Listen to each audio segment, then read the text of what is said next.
ในตอนนี้จะนำพาทุกท่านติดตามเบิ่งเป็นทั้ง7-Eleven ได้เปิดอย่างเป็นทางการแล้วกับสาขาทำอิฐที่แขวงหลวงพระบางเพื่อเป็นการหนุนช่วยในแขนงบริการการส่งเสริมการท่องเที่ยวร่วมไปถึงร่วมกันสร้างเศรษฐกิจสังคมให้ขยายตัวแบบยืนยงนั่นเองมาติดตามเบิ่งภาพบรรยากาศครั้งนี้พร้อมๆกัน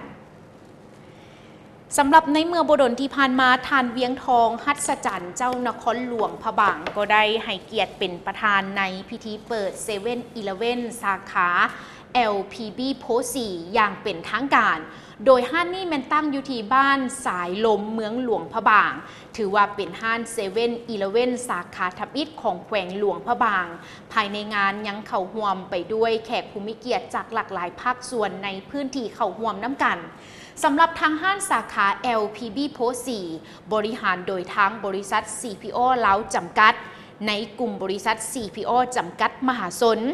ซึ่งได้เข้ามาเปิดและบริหาร7-Eleven ในสปป.ลาวสาขาทำอิฐตั้งแต่เดือนกันยาของปี 2023 เป็นต้นมานั่นเองปัจจุบันนี้แมนมีห้างเปิดให้บริการในลาว 12 สาขาและกระจายอยู่ที่นครหลวงเวียงจันทน์แขวงจำปาสักแขวงสวรรณเขตแขวงเวียงจันทน์และล่าสุดแม่นทั้งแขวงหลวงพระบางนี่เองโดยเปิดให้โอกาสแก่นักธุรกิจท้องถิ่นที่สนใจเข้ามาเป็นผู้ร่วมธุรกิจเฮ็ดให้ทางห้าง7-Eleven หลายกว่าครึ่งหนึ่งในปัจจุบันดำเนินธุรกิจโดยนักธุรกิจท้องถิ่นคนลาวที่มีศักยภาพทุกๆพื้นที่ที่มีห้าง7-Eleven ตั้งอยู่บ่เพียงแต่นำเอาสินค้าและการบริการที่มีคุณภาพแต่มันยังสร้างเวียกเหตุงานทำโดยผ่านการจ้างงานโดยกงและทางอ้อมในธุรกิจที่เกี่ยวข้องอีกด้วยซึ่งว่าห้าง7-Eleven ในแขวงหลวงพระบางจะช่วยส่งเสริมจุดแข็งของพื้นที่นี้ในด้านการท่องเที่ยวด้วยการยกระดับการบริการเพื่ออำนวยความสะดวกให้แก่ประชาชนและก็นักท่องเที่ยวตลอดเวลา24 ชั่วโมง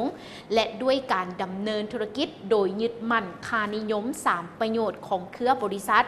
เจริญโภคภัณฑ์เพื่อสร้างผลประโยชน์ให้แก่ประเทศและประชาชนตลอดโดยยึดมั่นปณิธานที่ว่า Giving and Sharing ของ CPO พวกเขาจะสุขยู่ให้ 7-Eleven กลายเป็นห้างสะดวกซื้อเคียงคู่ชุมชนและสังคมเป็นส่วนหนึ่งในการสุขยู่เศรษฐกิจของประเทศให้เติบโตอย่างยืนยงตลอดไปนั่นเองถือว่าเป็นภาพบรรยากาศที่เพิ่นได้มีการเปิดเป็นสาขาทำอิฐที่แขวงหลวงพระบางเอาเป็นว่าสำหรับท่านใดที่ว่ามักไปเที่ยวทั้งแขวงหลวงพระบางแบบนี้ก็อย่าลืมเนาะห้าง7-Eleven ที่เปิดให้บริการ24 ชั่วโมงกันแล้ว